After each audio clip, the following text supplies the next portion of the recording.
And I figured I'm going to tell you how Spider-Man came into being. It's a true story, although sometimes it's hard even for me to believe it.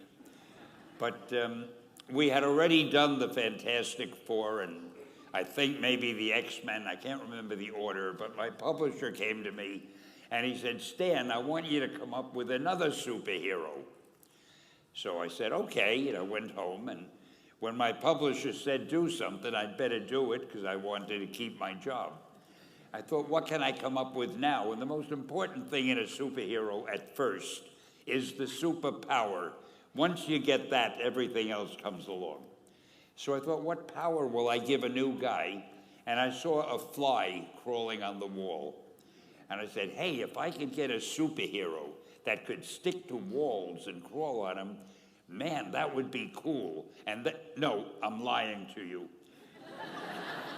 I don't think the word cool was in use then. I probably said it'll be groovy. I'll never lie to you. So I thought that was good. Now I needed a name. So I said, well, let's see, Fly Man, Mosquito Man. I got down to Spider-Man. Spider-Man. It just sounded dramatic.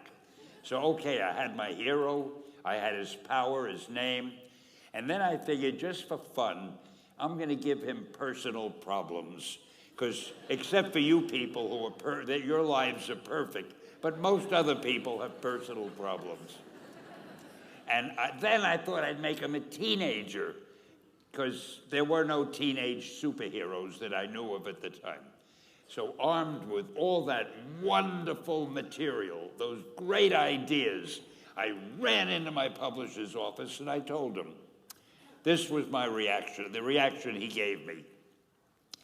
Stan, that is the worst idea I have ever heard. First of all, and he started to give me his, because he's a very logical man, very intellectual. First of all, people hate spiders, so you can't call a hero Spider-Man. You want him to be a teenager? Teenagers can only be sidekicks. And you want him to have personal problems? Stan, don't you know what a superhero is? They don't have personal problems. Well, I left the office disappointed, but obviously a much wiser man. And I couldn't get Spider-Man out of my system. So we were about to kill a magazine. I think it was called Amazing Fantasy. It wasn't selling well, and we were sending the last issue to press. When you do the last issue of a magazine, nobody cares what you put in it because the book is dying. Just to get it out of my system, I put Spider-Man in Amazing Fantasy, featured him on the cover, forgot about it. A month later, all the sales figures came in. My publisher came racing into my office. Stan, you remember that character we both loved so much, Spider-Man? He said, let's do him as a series. Now, why am I telling you this? Besides the fact that I have to kill a little time. If you have an idea that you genuinely think is good, don't let some idiot talk you out of it.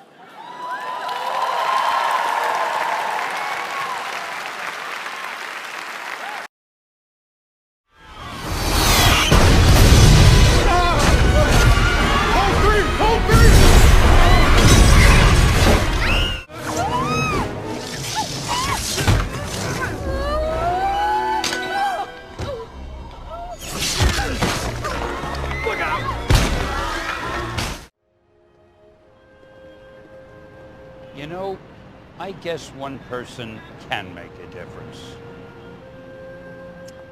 Enough said.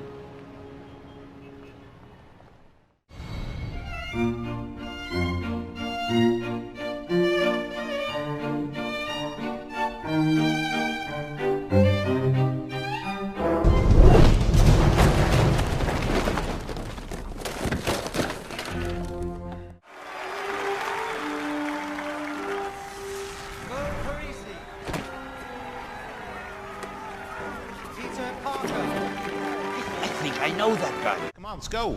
I'm expecting change. Stupid happy. Come on, let's go. You guys are really screwing up my night. I just want to watch the game. I think I know that guy.